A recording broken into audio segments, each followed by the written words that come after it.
Welcome to Body Mind Insight. I'm James Marsh.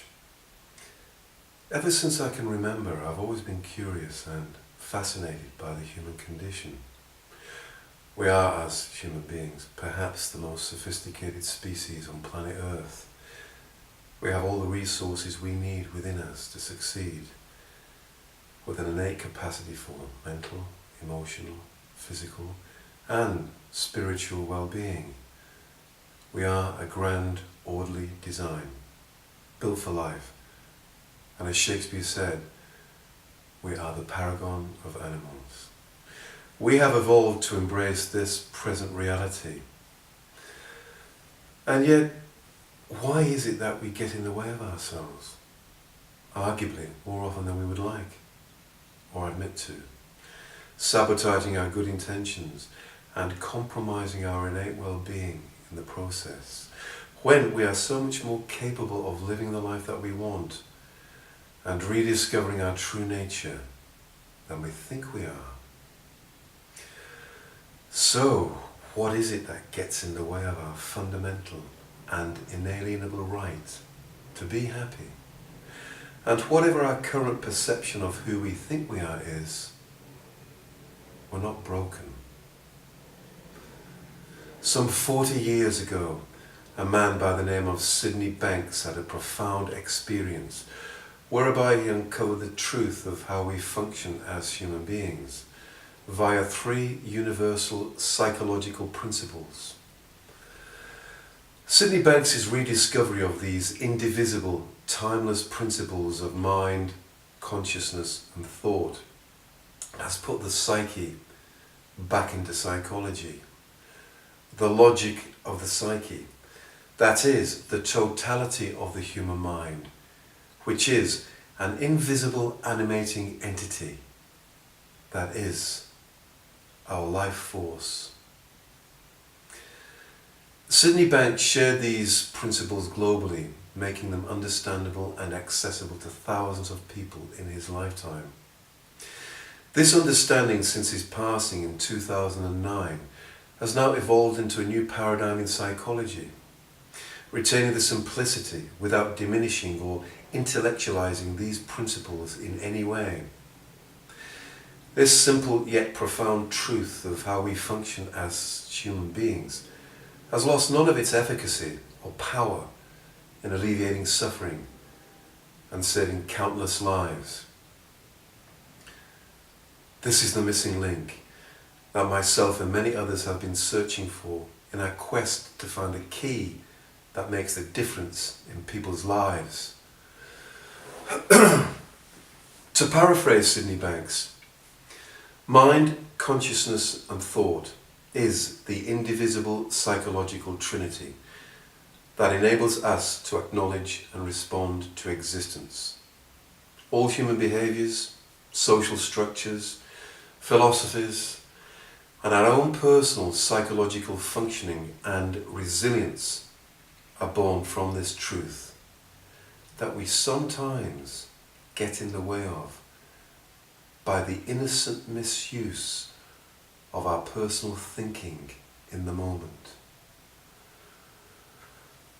When we realize the creative power of thought and how it relates to mind and consciousness, we are better able to understand ourselves and others and the world we live in.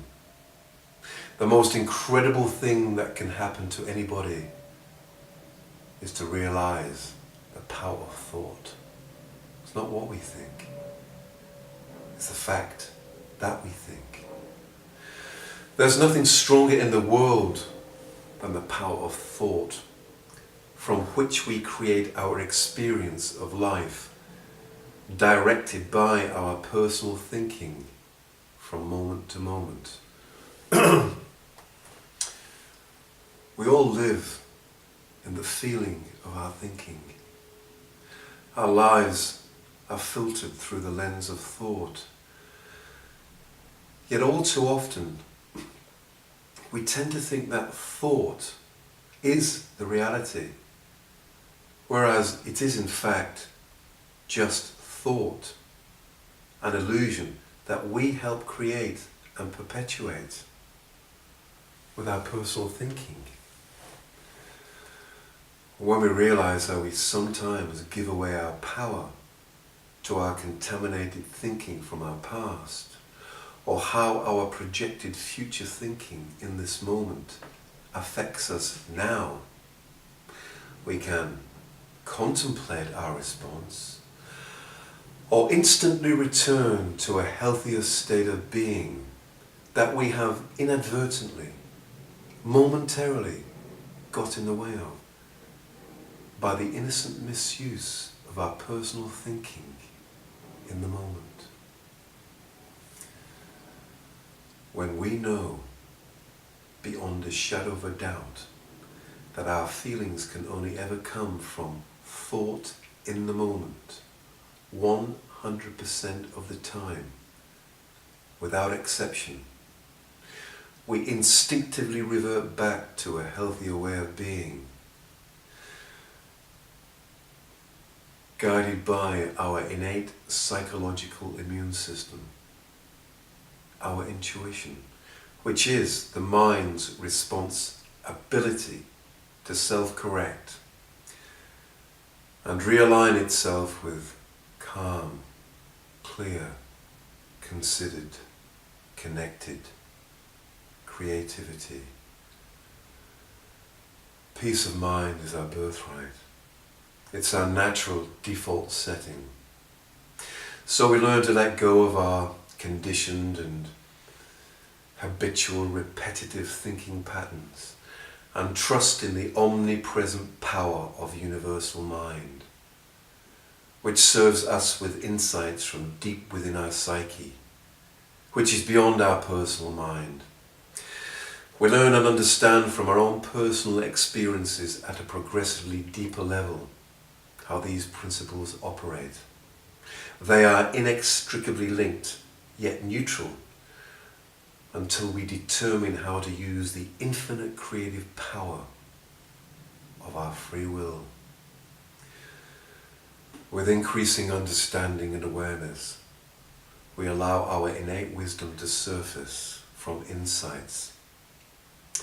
This usually happens when our personal mind quietens, becomes devoid of unnecessarily extraneous thinking and analyzing.